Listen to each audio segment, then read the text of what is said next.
is there a formula of your monthly income? You make $5,000 after taxes, 30% of your income? There is. Ballpark around 30%, just to keep it simple, okay? Around 30%, but that'll qualify you. However, you also have to qualify for about 40%, including all of your debts. So one thing that people don't realize don't forget about the debt. The debt is By the really way, important. That means 30% is the following. If you're making, and by the way, are you saying net income or are you saying gross income? So gross income. Taxes have to come out too of that, but it's 40% of your gross income handles your mortgage. So check this I'm out. giving you round numbers here, I get that, but if you're saying if I'm netting $8,000 a month, okay, if I'm netting $8,000 a month, 30% of that. So now you've got $2,400, but then the bigger number, which really affects most people, is 40% of that, or $3,200, has to do the mortgage, the taxes, the insurance, if there's mortgage insurance, because you put less than 20% down, maintenance if you're buying a condo, and in addition to that, all of your debt, your car payments, your minimums on your credit cards. You know what this means? So this means alimony, child support, student loans. That $500,000 house we just looked at, the only person that should buy it is somebody that's netting $8,000 a month.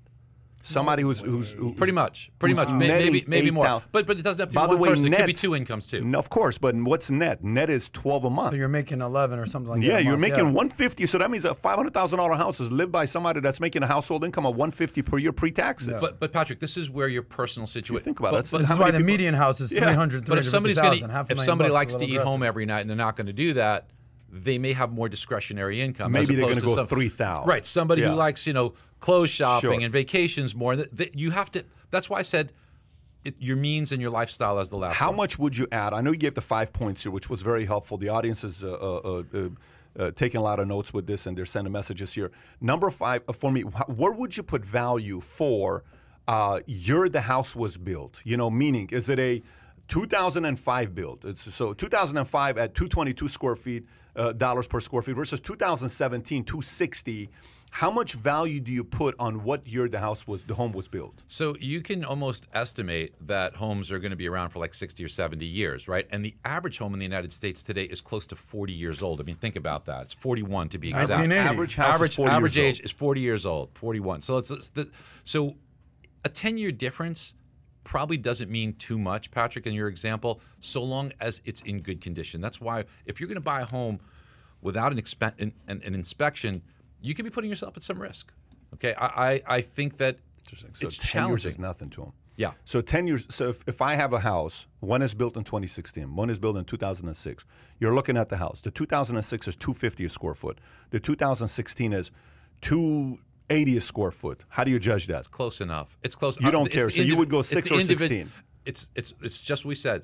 Do I like the home? That's number one. Got it. But then after that, how does it compare to similar homes like that on a square footage basis? Well, I got another question that just came up here. Folks, if you got questions here, post it on Twitter because we're actually going through them. Kai, if you want to go on Twitter and pull up all the hashtag PBD podcast, hashtag PBD podcast, you can put my handle in there. It's easy to find, at Patrick Bet David. The question is, this is from Chili Childress. What a great name. Chili Childress.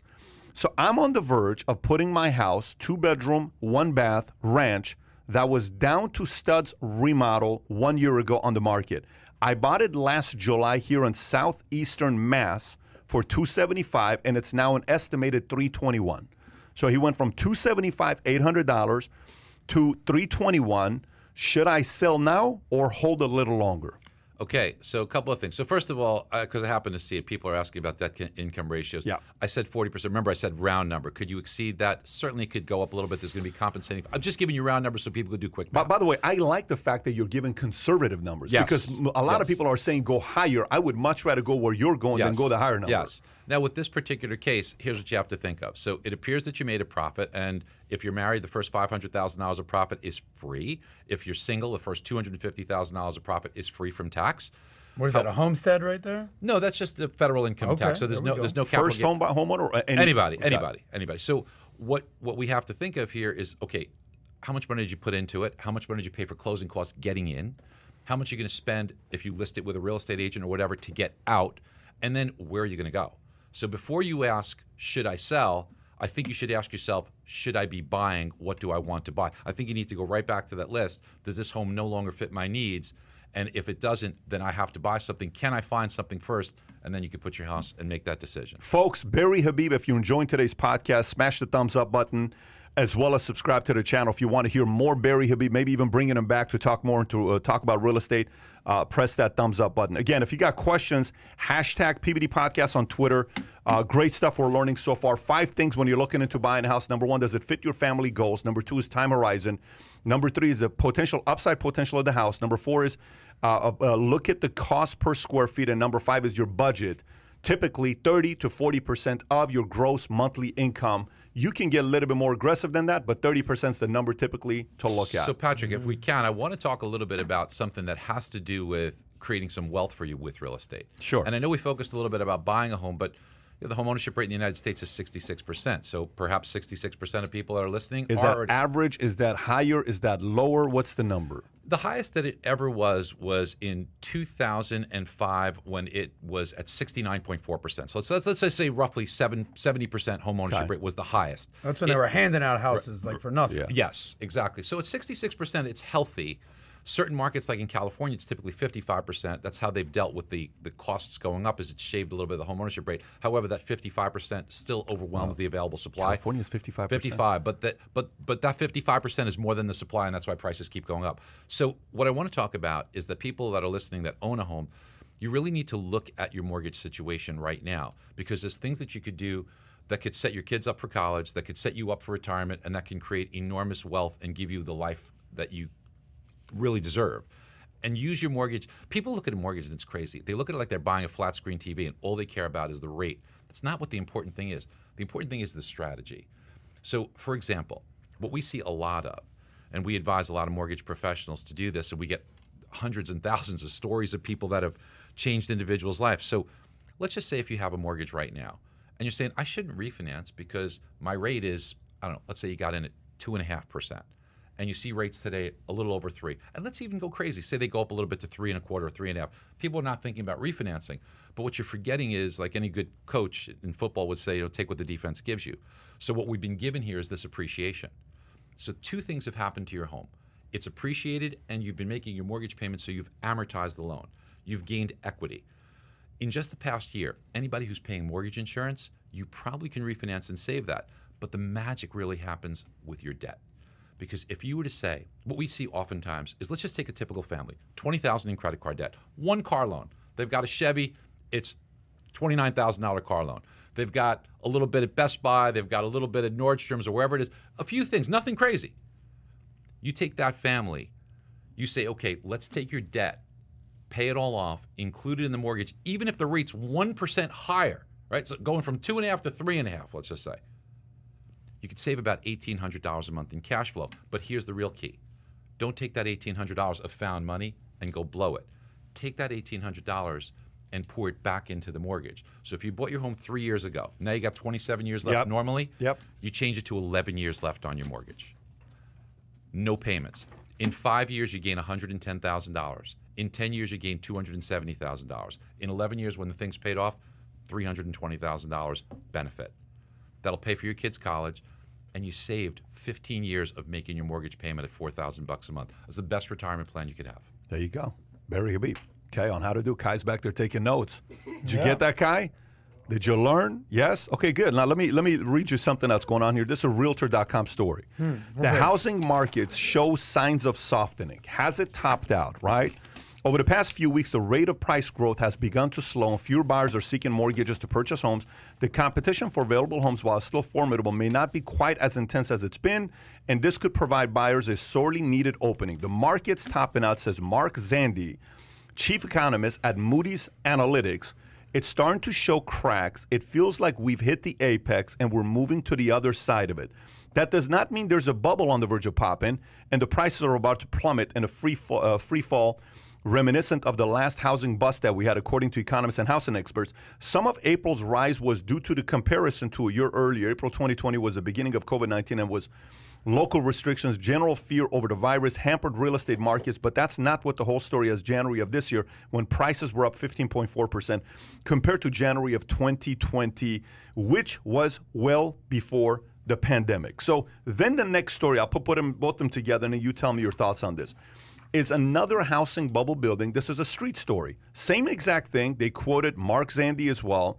But it says the price has dominated financial news recently. For renters, the price of an average apartment takes up an even ever greater share of personal income every year. This is particularly true in big cities, where a one-bedroom apartment can often cost between $2,500 to $3,000 a month, but the real headlines have been in the market for single-family housing. In many communities, home prices have increased by 30 to 50% in just the past 2 years. This has led the median prices home over $208,000 nationwide to nearly $500,000 in the towns and suburbs near major cities, which is kind of what you were talking about. So there's so much misconception. There's a lot of bad information. Tell us what it is. Okay, so there's a lot. So first of all, I know Mark. Mark's a friend. Okay. Interestingly enough, at John Burns' conference 3 years ago, we debated this. I said the housing market was going up 3 years ago. He was not in favor of the housing market going up the way I was. Ooh, but burn right there. But so I understand where Mark's coming from. But what you're so seeing funny. there, number one, again, the use of median home price. This is a misconception. Median home price is not appreciation. Now, somebody said 15.4% appreciation. I have no idea where they pulled that out of, because that's just wrong. There's no way it's 15.4%. The latest data that we have, and I said we're going to get new data today from Case-Shiller, which is the gold standard. This is the way you're really supposed to measure it. But the most recent was 13%. Again, which is what you said earlier. Okay, that's really, really hot levels of appreciation. Okay. But in order for there to, first of all, when they talk, here's the main concept we have to understand. When you look at the housing market, there's the housing market that's the driver of GDP, that generates economic activity. And then there's the housing market. I'm buying a home for myself, and I want to know, am I going to make money? Am I going to lose money? Am I going to create wealth? Two different ways to look at it. And what the consumer gets confused on is the media looks at the housing market as the driver of GDP, and sales are slowing. Sales are not slowing because the market's bad. Sales are slowing because there's nothing for sale. There's nothing to buy. So if I had, when the new AirPods came out, the AirPod Pros, and you wanted them, but you go to Apple and they didn't have them in stock, it doesn't mean sales are slowing. There's so much demand that they don't have enough of it. So sales are slowing because you don't have enough supply. Same thing in the housing market. The other thing people get confused upon, any person who looks at stocks, we know that it's a stock market, but really it's a market of stocks. You can go to healthcare, you can go to technology, you can go to whatever. You have many different sectors, biotech, right? So right. A dozen major sectors. Exactly. In the housing market, you have to divide it into sectors. There's your first-time home buyer sector. There's your move-up buyer sector. There's your more affluent areas. There's the premium-priced homes. So look at all of those as sectors. Interesting point of view. Okay. So if you do it, then the picture gets clearer, because then you could say, okay, well, sales are slowing, but where are they slowing? They're certainly not slowing on the upper end. They're picking up. They're doubling. They're slowing on the lower end. Now, the majority of homes do take place on the lower end. Okay, we know that, but there's just not a lot of inventory, because remember, in any market, if you're going to say there's a bubble, what's the definition of it? The definition of a bubble is that there is too much supply, not enough demand, and therefore prices will come down. We have the exact opposite, and the demand's going to get stronger. Barry, I remember when guys were speaking the way you were speaking, okay? Everybody was saying, oh my God, there was two communities back in 2006. It was the Angelo, what was his name Mazzillo. from Countrywide? Angelo, oh my gosh, he looked like one of these mafia bosses, right? Very good-looking guy, very tan like you, good-looking guy like you. And he would get up and say, hey, it's going to continue, it's going to do this, it's going to do that Countrywide, right? And people, oh my gosh, he's right. And, there was Century, what was it? There was a bunch of these companies out there that were doing a lot of loans. New Century, I believe. New Century Loans, right? They were killing it. Yeah. I used to speak on tour for New Century. Well, you remember the correspondence they were paying on the back end, which was ridiculous. Yep. The guys were making $400,000 a month. It's like, oh my gosh, this is going to continue like this. And they were convincing. They were so convincing. Then there was the Michael Burrys of the world, like, listen, guys, this shit's not going to last like this for a long time. So I think the biggest thing for me is... And the camp I was in 2006, I was getting hate mail for saying the market was frothy. Well, here's my question for you. Who the hell should the audience believe in? Everybody's an expert. Here we go. Okay, hold on. Everybody's an expert. Who should we believe? So here we go. Go for it. Number one, when you take a look at the comparison to 2007, let's do it, okay? So first of all, there were 3.7 million homes for sale in 2007. Today, there's 1.05 million homes for sale. So the supply... That's a big factor. Say the numbers again, Barry. There were 2 million. 3.7 million homes for sale in 2007. Today, 1.05 million. And the latest data will show that number actually... Supply's been cut in two-thirds. 3 million less homes. But wait. Hold on. Here's more important. In 2007, everyone in the United States lived under 116 million roofs. There was 116 million households. The latest data is from 2020. There were 128 million households. 12 more. 12 million more households, 3 million fewer homes, and you wonder why prices are going up. How can that market go down? Now, somebody might say, okay, forbearance, foreclosure, this and that. We should talk about that, because another big misconception, the media gets it completely wrong on this. So first of all, most of them don't know how to spell forbearance, forget about understanding it. And by the way, it's kind of hard to spell. So when you take a look at forbearance, what does that mean? Think of it as a pause button on your player. You pause the payments. Now, when they came out with the CARES Act, what they did was they rushed to bring this out there, and they made the forbearance so that you didn't have to prove hardship. So a lot of people say, wait a minute, I don't have to make my payment. There's no penalty. There's no interest for 12 months. How does forbearance work when it's all over? At the end of the forbearance period, you don't have to make a payment. Here's all my back payments. It kind of rides along your first mortgage as a second mortgage with no interest, no payments, and you're able to pay that off and satisfy it when you either refinance, pay off your home, or sell your home. So that's when you. So those are going to be very staggered. It's not going to cause any turbulence in the market. And if those properties came on, if there were a problem with them, it's like dropping a water can on the desert. You know, we need the inventory. But now think about the resumption of payments. So a big portion of people who took forbearance, they didn't need it. So many people who took forbearance got their jobs back if they did need it. So they should have no problem because they qualified. Sure. There will be a segment of the population that they're through forbearance. Heaven forbid, we feel awful for these poor folks, but they now can't make their payment. What the vast majority will be able to do, put their home on the market, probably sell it in a week, pocket a ton of cash from it. So they're not going to let those homes go into the marketplace under foreclosure or under duress. This is not 2000. Listen to this. In 2009, 26% of homes owned more on their mortgage than the value of the home. Today, there is less than 2% where the value of the mortgage is higher than the value of the home. This is what they call underwater, yeah? When Underwater. 26% in 2009? Exactly. And now it's only 2%? Less than 2%. So it's not even comparable to 2008. And here's the other thing, too. Let's talk about loans 90 days delinquent.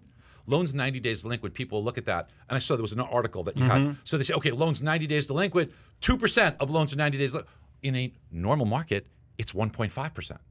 So people forget. They just show the headline, and they don't show what the variance is. We just went through a pandemic. So yes, that has gone up a little bit. Loans actually in foreclosure, it is 0.25%. So that's 1 out of 400 homes. You add to that the homes that are owned free and clear, which is 34%. Now you're talking, if you took a helicopter, you looked over 500, 600 homes, only one of those homes is in foreclosure. That's one too many.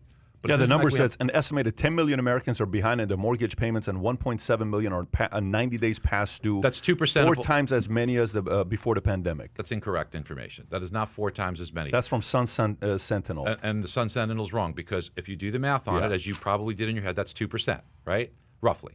10 million on what? Not 10 million. Go to the 90 days plus. 1.7 million. Okay, so there's 86 million homes. So roughly 2%. Okay. Right? So then you got 2% of homes. It used to be 1.5%. The variance that's not 4 times as much. They may be talking about the 10 million are past due, but if they're counting people that went into forbearance, yeah, okay.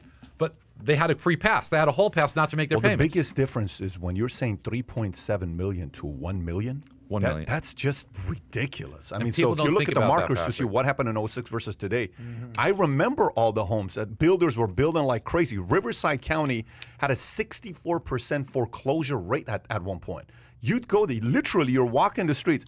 6 out of 10 homes, it's trash. No one's living there. Somebody just walked away from it. Because Patrick, this is in California. This is in 07, 08. It was sounds ugly. Like Detroit right it was Riverside was ugly. People were gaming the housing market to try and make profit because it was going up and people were flipping homes. So one person was buying 5 homes. They didn't qualify for any of the 5. They could fog up 5 mirrors, but they got mortgages on 5 homes. Today, that one person's buying a home for the home they need to live in. That's like in the movie The Big Short. Michael Burry was like talking to the girl and Steve Carell, and it was a stripper that had 5 houses. That was the part. Yeah. Matter of fact, that stripper was in Rock of Ages, just so you know that. Good girl, by the way. Great girl. So go back. Good investor.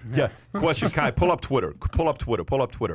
Katarina Kavar. Okay, Katarina Kavar asks a question saying longer loan and smaller payments, or shorter loans, higher payments. Katarina, you got to go with what fits your lifestyle the best, and if you have a way to take the difference. So let's just say longer term and smaller payments, right? So let's just use some numbers. Let's say it's a $1,000 payment versus a $1,500 payment.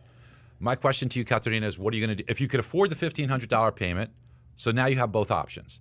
So what are you going to do with the $500 and where are you going to invest it?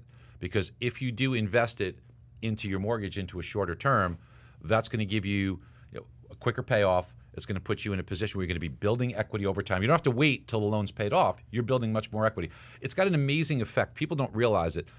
So what happens is that when you make additional payments on your mortgage, you get the benefit because then every single subsequent payment is based on the lower remaining principal balance. So a greater portion of every single payment after that, more goes towards principal. So it builds on itself.